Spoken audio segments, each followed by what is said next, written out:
Hey guys! So today I'm going to be unboxing this MacBook Pro with Retina display that I ordered. So it's kind of hard to see, but first I'm going to start with this sort of bit here along the bottom I got to cut. Okay. I know it's kind of ugly, it's just because I know you can't really see it too well. It's just because I kind of got the camera in a weird position right now to be able to film this. It's such a big box. I'm going to open this up. Okay, so inside we see this box, Apple certified. Here it is. So we're going to take a look inside this in a moment. But the main attraction here is this, which is the MacBook Pro itself. So I'm going to take these edge bits off. And here it is. I know it's kind of hard to see. It's just because I got the camera positioned weirdly to make this work. So I'm going to set this to the side for a moment, and we're going to look in that Apple certified box, which if I remember correctly from other unboxings, contains the charger and manual. I'm going to close up this box to use it as a table. Kind of awkward, I know. Okay. So here's the box. I know it's kind of weird because it could either be facing you or facing me, but here's the box. It says Apple certified on it. I'm gonna open it up.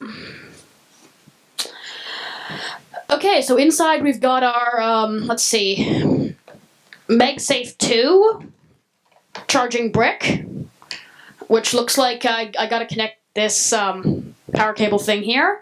You may be seeing my cat. She's kind of walking in front of the camera right now. But here's the charger itself, which I'll also try to show you. Yep, there's my cat's ear. I can see it in frame. And the documentation, which nobody reads, but I'll keep it anyway. Okay, so let me power this thing up, and I'll show you it working. Okay, so here it is. I'm going to take off this plastic wrap they seem to have put on it. Makes a loud noise. Give it a little turn around. Okay. Comes off quite easily. Okay, so here it is. Brush it off. Let's give it a test. Oh yes, there's the screen protector. Put that over there. And now let's see if the battery has any charge in it. Oh, it does. It has a little bit of charge. Okay, it's booting.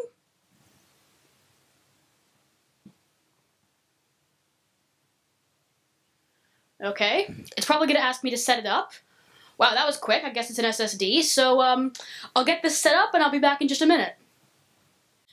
Okay, so I've got it booted up. I apologize if the screen looks a little bit odd on camera. It's just because it's the camera's hard to set up so that it sees both the keyboard and the screen well. But trust me, in real life it looks fine. But you can really see it's quite quick. Just opening and closing Launchpad, you know. These are basic stuff. I'm sure it's already loaded into RAM, but it's definitely quicker than my old Core 2 Duo. So I'm gonna give this a little bit more of a test, and then maybe I'll do a little segment on its specs. So see you then. The computer was running at 2.7 GHz dual-core hyper-threaded Intel Core i5 with 8 GB of 1867 MHz DDR3 memory, a 128 GB PCI Express-based SSD, and a 2560 by 1600 Retina display. Okay, so I thought I'd just have a bit of a closer look at the accessories we have.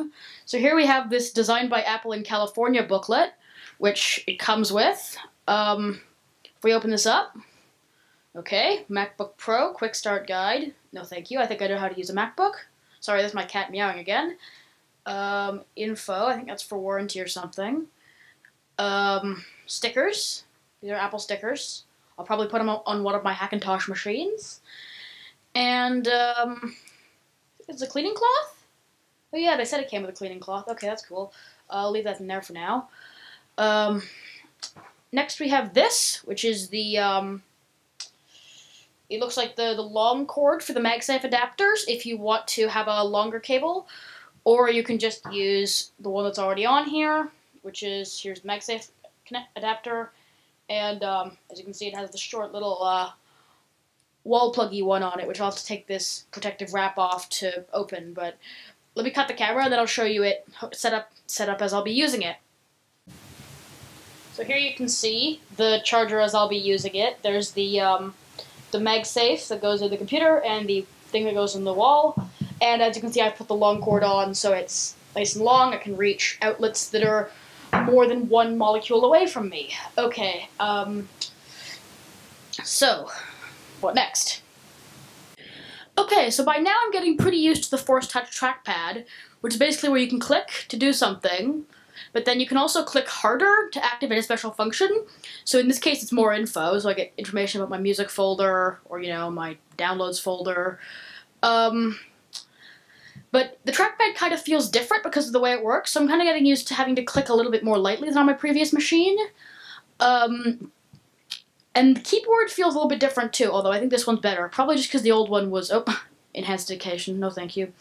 The old one was kind of old and mushy, so this will probably feel like it after a few years of use, but it does feel different for now.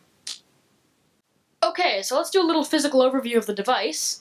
Up at the top here we've got the high resolution, high pixels per inch Apple Retina display, which is an LCD, I believe. Up here is the iSight webcam with a 720p resolution. On the lower half of the device, we have the illuminated QWERTY chiclet-style keyboard with a power button on it, and the Force Touch trackpad, which I think I brought up before, depends on how I edit this video, which is basically a trackpad that can detect how hard you press it. Not much on top, apart from the Apple logo, which glows when your display is on. Also not much on the bottom, apart from 4 rubber feet, some screws that hold it together, and the usual MacBook Pro made in China FCC certification, and these 2 cooling vents, which I believe also have speakers behind them. On one side, we have the MagSafe 2 power connector, 2 Thunderbolt ports, a USB 3 plug, and a headphone jack for connecting headphones. You can also see 2 small holes, which I believe are used as a microphone. On the other side, not much is different. We have a USB 3 port, an HDMI port, and an SD card slot. The back of the device is boring, apart from the black hinge, which hinges the display. The front is also pretty boring, but slightly less so because it lacks the indicator LED that is seen on the non-Retina models. I'm guessing this change was made to either fit more batteries in, simplify and make less connections to the front, or to make the device thinner. Knowing Apple, probably to make the device thinner. If you're wondering what its webcam video looks like, here's a super exciting video of a wobbling camera. Wow, so exciting. And it made a click noise. So I've been using it to edit video for about an hour now. The Retina display is great, and the SD card slot is useful for getting video off of my non-Wi-Fi enabled camera.